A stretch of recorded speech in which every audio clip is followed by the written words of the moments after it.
It's the biggest game of Lane Kiffin's head coaching career, and I don't think it's particularly close this weekend versus LSU.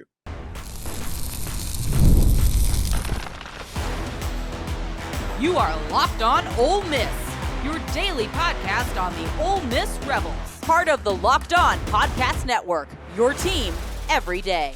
Hello, I'm Steven Willis, a 10-year veteran member of the national media and a former Ole Miss staff member. On today's episode, we're diving into a massive top 10 matchup between the Ole Miss Rebels and the LSU Tigers live from Tiger Stadium this Saturday night.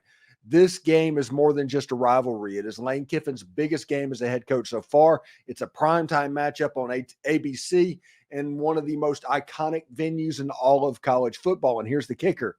The loser might be out of the playoff race. We're joined by Matt Moscona from Locked On LSU to break down everything you need to know about the Tigers and what to expect with this thrilling matchups. And don't forget to find a second listen on the network. Chris Gordy at Locked On SEC, or even Corey Burton at Locked On Vandy, offers more perspectives on college football, the SEC, and even Ole Miss. So be sure to check them out. This is the Locked On Ole Miss podcast, your daily podcast on the Ole Miss Rebels, part of the Locked On Podcast Network, your team every day. We're free and available on all the podcast apps and on YouTube. Thank you for making Locked On Ole Miss your first listen every day, and a special hello to the insiders and everydayers who make this show what it is. Today's episode is brought to you by FanDuel. Place your first $5 bet and you'll get started with $200 more in bonus bets guaranteed. Visit FanDuel.com to get started. We're going to be joined by Matt Moscona of Locked On LSU in just a second, but this is the biggest game of Lane Kiffin's head coaching career. I look back at the games at USC and the games at Tennessee and the games at Florida Atlantic, and there's just not been this much on the line for a Lane Kiffin coach team, one that he's been the head coach of. You know, this is a top 10 matchup, a game in Tiger Stadium, one of the most iconic venues in all of sports. It's in the prime time, which is obviously the most difficult time to face an LSU opponent. It is for a potential playoff berth. If you lose, you're essentially out, because if you look at what's on the schedule, you cannot take another loss if you're Ole Miss that's not called Georgia. Georgia is the only game that you might be able to lose on the way out of the schedule. Ole Miss played fine against South Carolina, absolutely dominated that game. They played a little bit of murder ball. But this is the game that even in the preseason, I did videos on about the most pivotal, the most important game of the season for the Ole Miss Rebels. And lo and behold, it is the most pivotal and most important game of the season. Ole Miss has not won this game in, 16 years or something like that? A huge amount of time. Ole Miss has not won since 2008. So everything is ramping up for this team, looking for their first win in Baton Rouge since 2008. And it's absolutely perfect that for Ole Miss to be a playoff team and for Ole Miss to be everything that we expect them to be, they have to go through LSU in Tiger Stadium, the lights on, national TV, just like 1959 and 1961 and all those great games echoing of the past. This one needs to come out a little bit better than those games, but this game just feels right. Anyway, we're going to go inside Thunderdome with Matt Moscona of Locked On as of LSU. Let's go. We go into Thunderdome. Matt Moscona, LSU, Locked On LSU, joins this on the show. And Matt, I tell you what, I'm fired up. This is one of those rare gifts that we get to have. Ole Miss and LSU, all of the history in this rivalry, a top 10 matchup. Now, normally when Ole Miss plays a game like this, it does not go well for Ole Miss. In 2014, when Ole Miss went down there and the game day was there, Ole Miss ended up losing that game. In 2022, Ole Miss lost that game. We all know what happened with Billy Cannon. But Ole Miss is going down with one loss, so I'm feeling a little bit better about this right now. I'm going to be fascinated by this game. It's before the season started, Steven. Yeah, people, you go to media days and everyone kind of asks, oh, what's the biggest game? What's the one you got to win? What's the one you want to win? All that sort of stuff.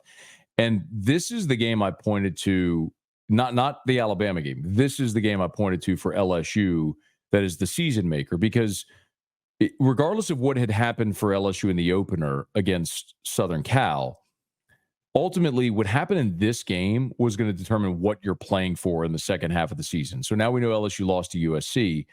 If LSU beats Ole Miss, they're 5-1 at the halfway point. 5-1 in the second half is plausible. 10-2 with a win over Ole Miss, you're probably a playoff team. If LSU loses this game Saturday and they hit the halfway point at 4-2, brother, I don't think LSU is going unscathed the rest of the way. So LSU loses on Saturday. I think their playoff hopes are all but done. I don't know how realistic they are to begin with, but mathematically, there's still a possibility if you win. So this is a massive, massive game for LSU. Everybody here feels it too. Like, people know that, like, this isn't just, another SEC game against Ole Miss, a team that you've had a lot of success against in Tiger Stadium. Like, this is a big deal here this week. Ole Miss is in the same thing after they dropped that game against Kentucky. If Ole Miss drops the game to LSU, there's still Georgia sitting on the schedule coming into Oxford. There's still losable games that are coming up that you'd have to worry about. So essentially, it would be the same type thing. If Ole Miss loses this game, their playoff hopes are all but over. Not mathematically, but realistically. Right. And Ole Miss is it's interesting, man. I picked them before the season third in the league. I picked Georgia, Texas 1-2, and I picked Ole Miss 3. And I don't think the hiccup against Kentucky has really moved me off that point, just because I still think Ole Miss, they got the offensive playmakers and everybody talks about that, but they've been so good on both lines of scrimmage as well. And I think they're going to hold up as the season moves along. And then obviously the schedule is something that I always focus on. But I'll tell you this, Steven, I know we're going to talk about, the game and path to victory and everything, but I liked LSU before the season started in this game because of where it falls on the schedule. LSU has a bye. Ole Miss, this is their 7th consecutive game, 3rd consecutive conference game, back-to-back road conference games. Just thought Ole Miss would probably be a little banged up coming in. They kind of are, which I'm sure you agree, man. That's just going to be a huge storyline as this week goes along, especially with guys like Tre Harris. But you nailed it, man. I mean, there's a lot of people in Baton Rouge who love the LSU Ole Miss rivalry. And it's weird because LSU doesn't really have an Ole Miss Mississippi State. There isn't an Auburn, Alabama. There isn't a Florida State here. There isn't a Texas A&M. So really, it's just kind of a generational thing. Like, for my grandfather, he'll tell you about Billy Cannon and Johnny Vaught. And for my dad, it's probably like, Alabama and the Bear. For me and my age, LSU had great games against Auburn in the 80s and the 90s. So I kind of gravitate toward that. But Ole Miss has always been one of those that, regardless of era and generation, it ratchets up a little bit around here. So, LSU fans like to have fun and call Ole Miss the runt and stuff like that. But the reality is, man, it's been too even of a series to feel like you're just going to walk in and win any given year. I think everybody here understands that, and they know that even if they don't want to acknowledge it. Yeah, and right now, if Lane Kiffin was able to pull off a win Saturday night, that's 3 out of 4 wins against LSU, including one at Tiger Stadium, which that's kind of been his bugaboo in the early part of his career. In 2020, there was that weird Matt Corral 5 interceptions game with COVID that kind of put them behind the 8 ball. In 2022, that was kind of the nation's introduction to Jaden Daniels and what he could be. This year feels a little bit different. We're going to talk about the storylines like the Tre Harris issue. Yeah, I mean, that's going to be a big thing because he is potentially the best wide receiver in all of college football this year. But Ole Miss does have other weapons on the offensive side. I'm not going to freak out about offensive skill players on a Lane Kiffin coach team. Even if Harris isn't available? I think that it's a possibility. Now, this is going to sound very weird because I did a show earlier in the week on this. Juice Wells in 2023, before the season, before he got injured, he was that year's Luther Burden. And he has 18 catches on Ole Miss's roster because Tre is obviously the alpha in that room. Jordan Watkins last year was Jackson Dart's Mr. Reliable. He was security blanket. When he needed yards, he was going to Jordan Watkins. Jordan Watkins has 15 catches this year because everything's going to Tre Harris. Now, it could be a blessing in disguise that the ball kind of gets spread out because Tre isn't there. I don't know. Like, I don't even know what Harris's status will be. Look, everybody here knows who Tre Harris is, right? I mean, he's from Lafayette and went to Como. He's teammates in high school with Malik Neighbors, went to Louisiana Tech, was all conference. So everybody knows who. It's not like it's some secret that Tre Harris is awesome. People know it. But I just can't get past 52 catches through 5.5 games. Like, that is just different levels of absurdity. And the fact that the next closest receiver has 18, I think it shows just such a tremendous reliance on Harris and how much he tilts the field. So, look, Steven, like, we all remember the game last year, and I don't think anybody wants to see a game like that again. Because, look, Ole Miss won it. There's also the component where you go, you gave up 49 points and 600 yards on your home field. I mean, LSU fans are disgusted going, you scored 49 and lost. So I don't think anybody wants to play a game like that again. Well, Brian Kelly might, but that's another point altogether. He doesn't. I mean, he said it on Monday, like, he does not want to play, because what it shows is that you're incapable on one side of the ball. And nobody wants to feel that. You want to be able to be competent and get stops. And so, I look at, if Harris isn't there, how it changes the math defensively for LSU. Because make no mistake, man, there is no Derek Stingley, Christian Fulton, Tre'Davious White, Patrick Peterson. Like, LSU's had great defensive backs roll through this program. That guy isn't on this team. But the thing that they've done well is they have simplified in the secondary to prevent the 50, 60, 70-yard passing plays that were so prevalent a year ago. But what they give up is the underneath. They'll give you 8, 10, 12 yards, but what they can't allow is the 8-yard completion to become an 80-yard completion. They're just not going to get beat over the top. Like, that's what they've worked so hard to correct this year, and they've done a good job of it. So you take away a game breaker like Harris, who, I mean, we saw it in the game. I mean, I watched the South Carolina game. He hit, the 58-yard or whatever it was. Like, he's that guy in that offense, man. And LSU doesn't have anybody that can run with him. So if you take that guy away, it changes the numbers defensively for what LSU is trying to do. So I think that is the biggest storyline of the week. And with respect, like, I understand Wells and everybody else on that offense, man, they got really good players, but it's just a different guy when you have the game breaker like Harris.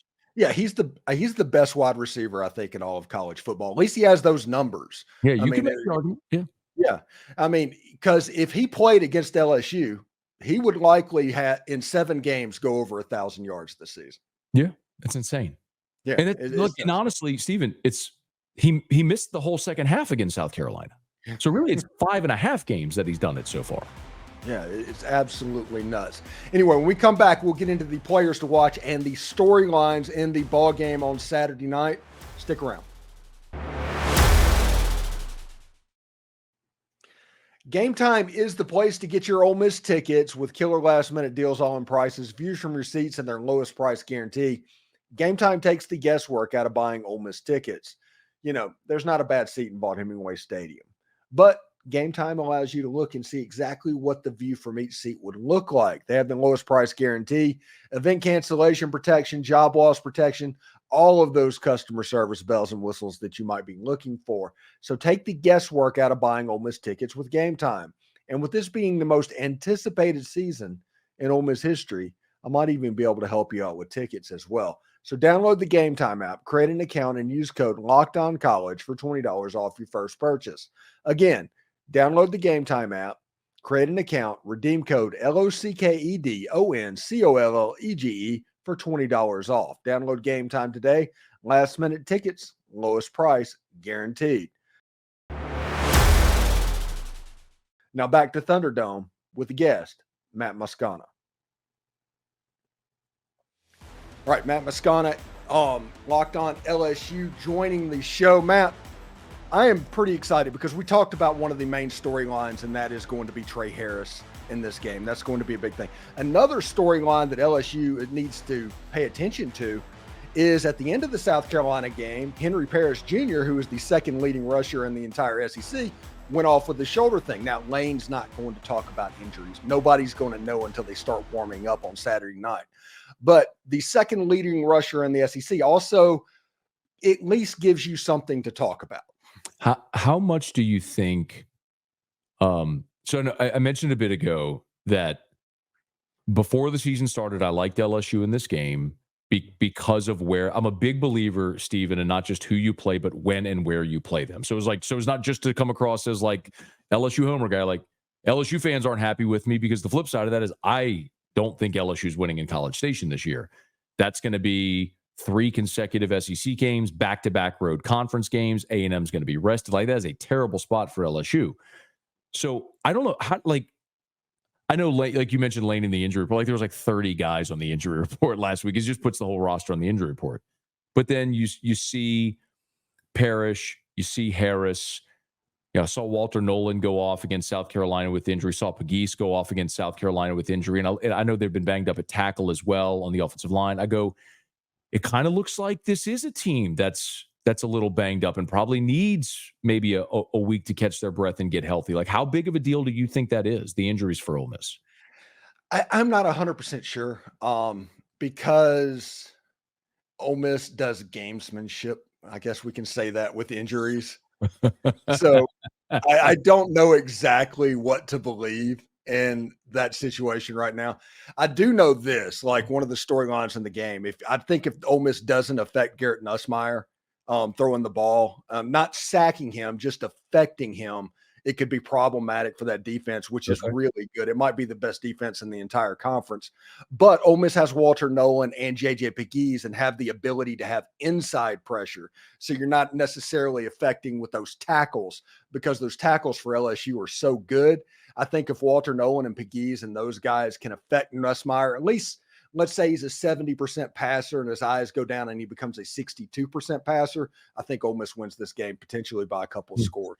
That's an interesting way to put it. The thing about LSU's offensive line, and everybody that asked me when we talk about this, it's the tackles are great, but the inside guys are really good too, man. I mean, you have 2 senior starting guards. Garrett Dellinger's a 4-year starter. Miles Frazier's a 5th-year player who was a freshman All-America at FIU. He started LSU now for 3 years. The one newbie is the center. So, whenever, if you want to think about a leaky spot, DJ Chester, who's he's a sophomore, but he's a really talented young guy. But he's the one relatively inexperienced guy in that line, but he's flanked by 2 senior guards that have played 40 games. There's a reason through 5 games why they've given up 2 sacks. They've kept Garrett. The reason this offense has gone the way it has is they've kept Garrett Nussmeier upright, and LSU has plenty of weapons offensively, even if you don't know their names. Like, there's no Brian Thomas, Malik Neighbors. They're everywhere. And so they keep Nussmeier upright. He's going to find them, and he's made good decisions with the football. So, I mean, I have a ton of respect for Ole Miss's defensive front. I think everybody knows those names. There's guys that have been around. We can talk about the linebackers as well who are really good. But it's like one of those things where when it's good on good, I've seen LSU's offensive line win good on good matchups in the past. So until someone beats them, I'm like, if you do, okay, I'll tip my hat, and that's just great on you because you earned it. But it's just hard to predict someone going in there and finding leaks in that offensive line because they've just been so darn good, man. I mean, if Ole Miss is able to do it, good on them. They'll have earned it. Nussmeier is also very, very good at getting the ball out of his hands. Yeah, that's true. He helps that offense line out a bunch by being able to find people as check downs really well. And Nussmeier is just a really good quarterback. I think a quarterback competition in this game is going to be fantastic. But think about this. LSU had given up 2 sacks. Ole Miss has 24. That is 6 above number 2 in the NCAA. I know. This is going to be a heavyweight fight between the offensive line of LSU and the defensive line from Ole Miss. And that might be where the value in the ticket purchase to begin with might be. Just focus on that. Don't follow the ball. That is good. That is a good on good matchup. But the interesting thing is everybody wants to talk about LSU's tackles and Nuss and the ability to throw the ball. The storyline here, Steven, has been LSU to start the season really struggled to run the football. And if you look for something to watch, like, this is the development we've seen in a month from LSU. So they play USC. They really struggled to run the ball. John Emery kind of got going late. Then he tore his ACL, which is very disappointing. But what Brian Kelly has insisted is that the inability at times to run the ball has been because they've seen stacked boxes. And the reason LSU has been so heavily imbalanced toward the pass, he's like, I'm not just going to stubbornly run the ball just to pound our chest and say we can, which is so interesting because that's what LSU did under Les Miles for a decade. It was like, it didn't matter if you put 10 in the box. We're just going to line up and run it, right? That was the brand. That was it. Right. And so it's funny to hear LSU fans kind of complain. I'm like, hey, y'all spent a decade complaining about Les Miles doing that. Now he's saying we're not going to do it. We're going to throw, and you're complaining about that. But what has happened is, and I don't think a lot of people probably know who Kaden Durham is yet. He's a freshman running back, and he's kind of emerged, and he looks like maybe the next great one here. But he dislocated 2 toes in that game against South Alabama. And look, man, I never dislocated a toe. I don't know what the recovery and rehab is like for that and comeback, but that's going to be something to watch. How Ole Miss, do they play it straight up, or do they bring numbers in the box? And if they bring numbers to try to stop the run, is LSU still able to do it effectively? And then how effective is Kaden Durham with that injury? So, I think that is, if you're looking for LSU offensively, if they start to have success running the football, man, they're really, really hard to stop. They can beat you in so many ways, but that Kaden Durham injury and how does Ole Miss bring numbers into the box, I think is going to be a really interesting sort of cat and mouse game. Yeah, and you mentioned Durham. I don't think they beat South Carolina without Kaden Durham. Absolutely. Fact. Fact. Good player, and he honestly has that trait that you normally see when you see an LSU running back. That's what he looks like, an LSU running back. No offense to Josh Williams or John Emery or all of those guys. He just looks different. And you know what's weird too? Like, I don't know how much access y'all get, but Brian Kelly during fall camp let us come watch everything. Like, we got to watch every practice, and we were there for like at least an hour. We got to see full scrimmages and team periods. So it was wild, the access we get. And I'm going to tell you, man, if I go look at my notes from 15 practices or whatever we saw, I don't know that I wrote Kaden Durham's name down one time. Everybody was talking about Caleb Jackson. And it's so I mean, it may just be one of those things where, he's a gamer. The lights came on and he was ready to roll when other guys have struggled. So, but he's been a fun developing storyline. He's going to be one to watch Saturday night for sure. Yeah, and it's just a weird situation. We're going to talk about this in the next segment a little bit, but Ole Miss actually being a favorite in a game against LSU at night in Tiger Stadium. LSU has all the intangibles in this thing because play at night in Tiger Stadium, that's a real thing. I've experienced that. I've seen exactly what that looks like. Ole Miss being a favorite means you're going to come in and you're going to get LSU's best shot in that game, and you're going to have talented athletes that you're trying to compete against. And this is a game that Ole Miss absolutely has to win. When I did my podcast in the offseason, whenever we're talking about the W's and L's in those pivotal games and all of that, I pointed, this is the most important game. If you lose this game, you're not going to the playoff. If you win this game, you have a chance. For both teams, like where we started, it's pivotal. It is interesting to see Ole Miss as a favorite coming into this game. And actually, a little tease for you, I don't disagree that Ole Miss should be favored in this game. Yeah, it's interesting because I saw some advanced analytics and it comes in and it can be lopsided. And I think that's because, honestly, LSU struggled. I mean, Nichols scored points, and that probably hurt their defensive efficiency when you're doing these analytical type things.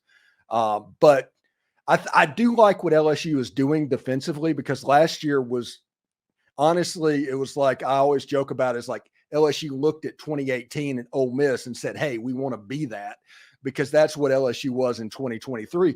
But in 2024, they're trying to fix that, and their secondary still has problems, and they've kind of made up for it by trying to put pressure on the quarterback in different ways. So the quarterback's throwing hot, and the cornerbacks and defensive backs aren't having to cover as long.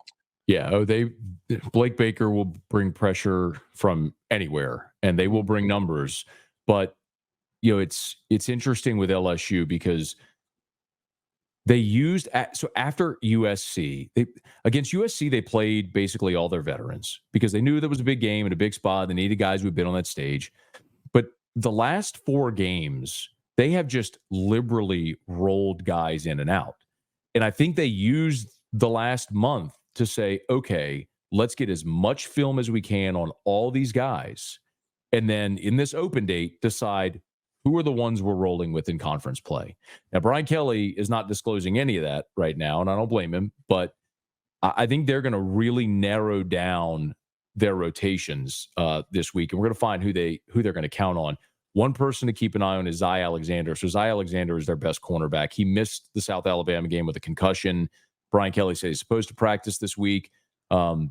He's the best they get. Look, Zy Alexander, he ain't an All-American. He's not an All-SEC player, but he's the best guy they got. And he's got to be healthy out there in this game and be ready to roll for 50 or 60 snaps. If he's not, then you're probably putting a freshman, PJ Woodland, out there. And PJ's a guy, all these freshmen I talked about, Steven, that they're rolling in and kind of getting guys experience. Like for LSU defensively, the cavalry's on the way.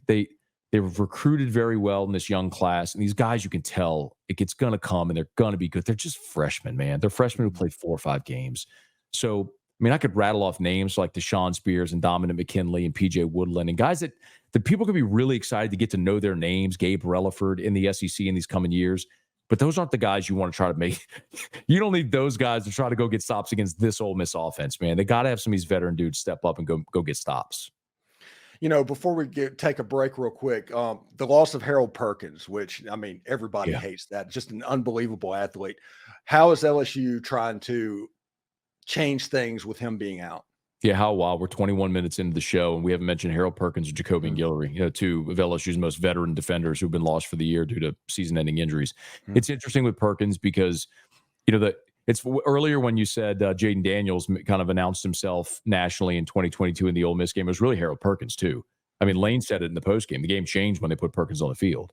And it's just so interesting because Harold wanted to be something he's not, man. He wanted to be an off-ball linebacker to show to the NFL that he could be a 3-down linebacker on the inside. That's not what he does. He's a guy that needs to be out in space making plays.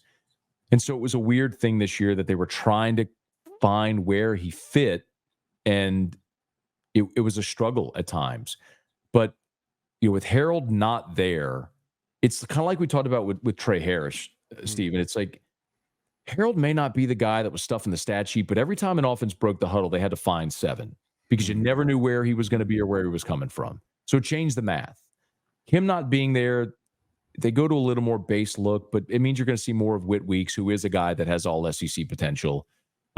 His brother West Weeks is a good Mike linebacker who's been dealing with a foot injury, but they've held him out the past few games. Coming off the bye, he should be good to go.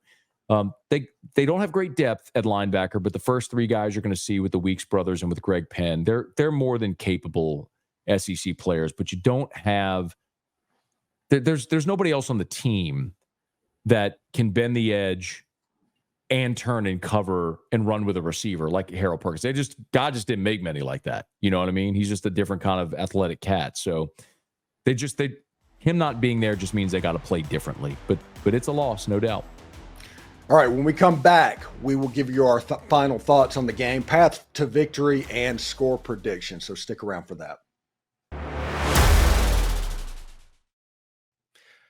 Hey, NFL fans, you can start the season with a big return on your investment with FanDuel. It's America's #1 sportsbook. Right now, Ole Miss is favored by 3.5 points against the Tigers in a line that has gone up, even though the bets and money seem to be coming in on the other side with LSU.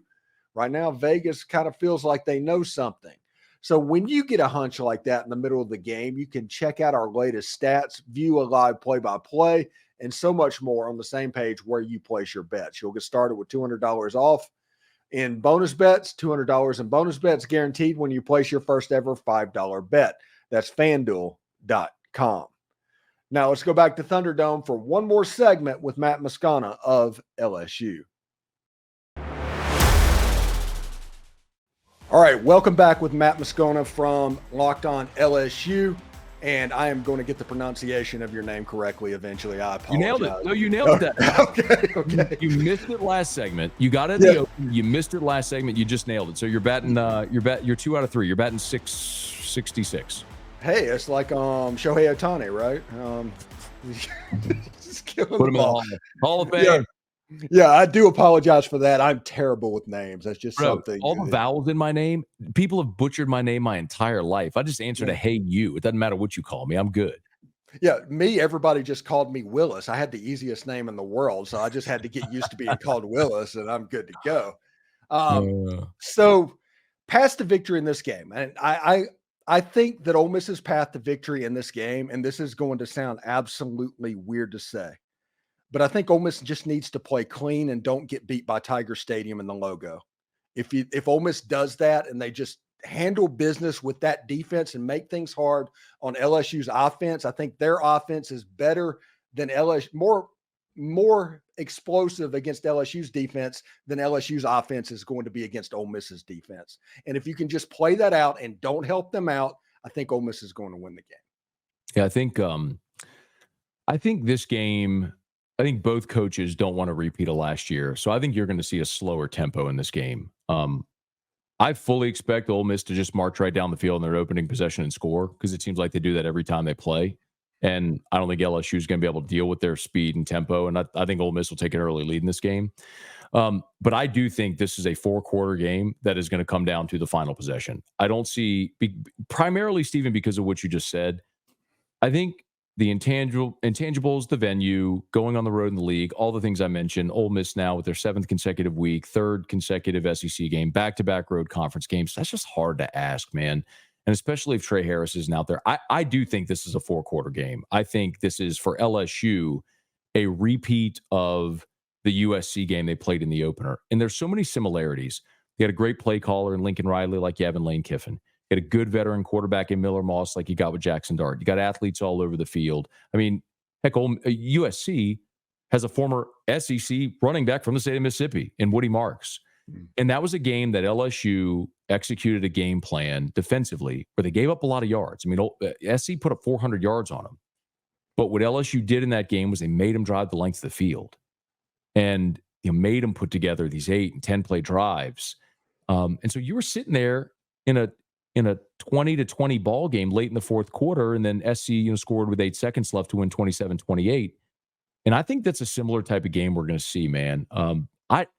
I don't have a great feeling on who wins it. I don't want to cop out, but I've the last couple of years, man, I've nailed this game.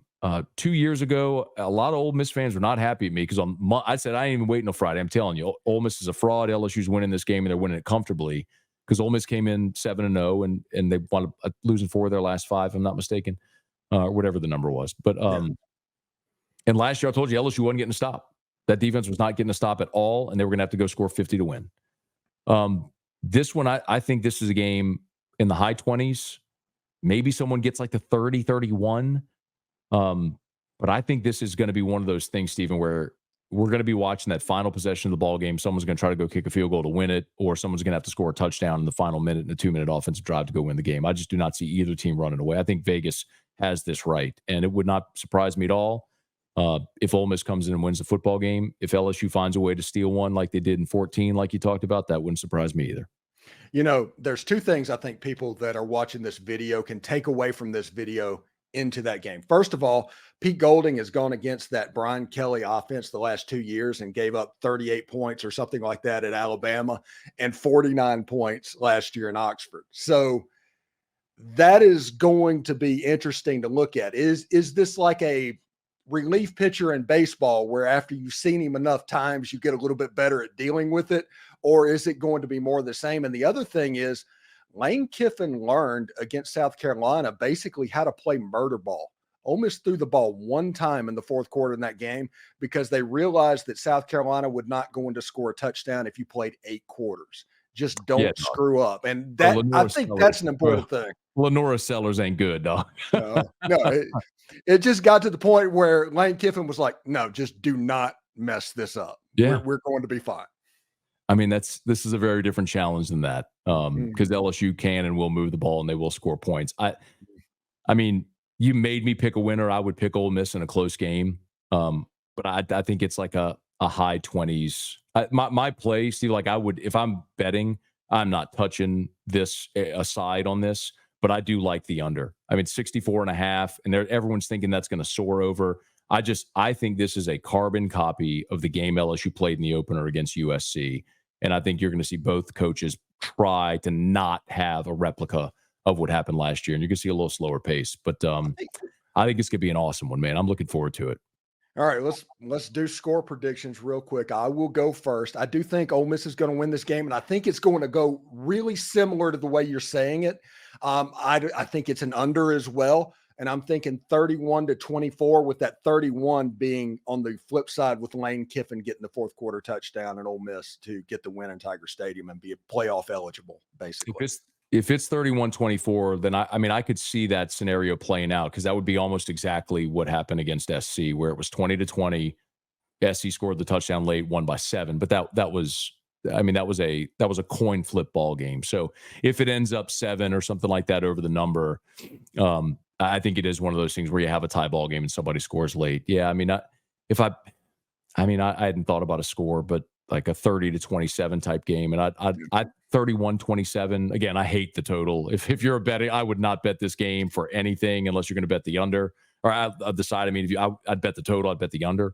But yeah, man, I do think Ole Miss is the better team, and if they get it though, man, they're going to earn it, because Tiger Stadium is going to be full throat, and LSU is going to be rested, and might reserve the right to change my mind if Tre Harris doesn't play, because if he doesn't play, I think that does tilt the field. But if he goes and he can give them something, then I think they probably have a slight edge. Listen, if he can play, everybody that watches this video needs to realize how much this game and this venue means to that guy. If he can do it, he's going to be on the field. Yeah. If he can't, I think Ole Miss fans need to be worried for a long-term type of injury, because if he can go at all, he's going to be on the field at Baton Rouge. Hey, last thing, I would tell you this, if this game, like if the circumstances were reversed, like if Ole Miss were coming off a bye and this game were in Oxford, I wouldn't even hesitate. I think Ole Miss would win this game and win it handily. But situation, especially in college football, matters. Like, look at what happened. I'm not sure. I mean, this isn't a Vanderbilt, Alabama type thing, but Arkansas, Tennessee, and Missouri at A&M. It's Ole Miss and Kentucky. Yeah, that it's hard to go on the road and win in the SEC. But I think it's going to be a great game, and they're doing the 100-year Tiger Stadium celebration. So it's going to be a really fun night for both these fan bases, I think. All right, before we get out of here, we mentioned uniforms before we started recording. I think that Ole Miss needs to wear the navy blue helmets, the red jerseys, and the gray pants. I think when Ole Miss and LSU does that, it's the best looking football game in all of college football. Okay, I'm a uniform nerd as well. I loathe the fact that LSU wore the stupid purple jerseys against UCLA. They robbed us. They robbed us of an A+ uniform game with UCLA in their baby blues, their powder blues with the gold helmet, and LSU in their traditional whites in Tiger Stadium. Instead, we got LSU with their ugly purple jerseys that look like throw up. But I'm gonna slightly disagree with you. I think the best uniform, and LSU fans don't like this, but I've said it, not just here, I'm not pandering. Ole Miss, when they go powder blue helmet, red jersey, gray pants, I think that is the finest uniform in college football. What is your feeling about the numbers on the side of the helmet with that combination that Ole Miss used to break out against LSU? I know. And look, LSU did that in 2018. And I got a little teary-eyed because it was like it was homage to the Billy Cannon era. And so I love the history of it.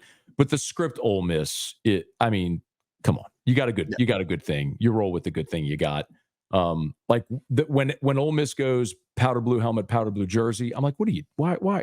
That I see you got the white helmet behind you with the spray paint. Like, what are we doing here? I just don't know. When you listen, if you're Oregon and you have no tradition and you want your thing to be that you have 1,000 uniform combinations, okay, do you? I'm good with that. Nobody cares what you wear. They go make it a thing. But when you have a thing, don't mess up the thing.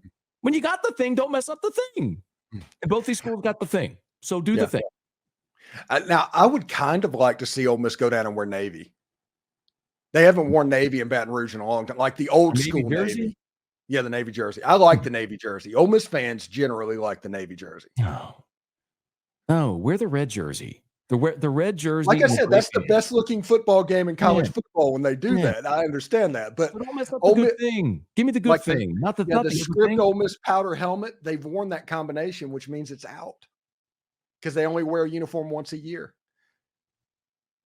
I agree. I mean, it's one of the best looking uniforms ever. I mean, you go back to the days when Billy Brewer Ole Miss had that going. It's like when everybody else, nobody was doing this. Ole Miss had multiple uniforms, and that was fantastic.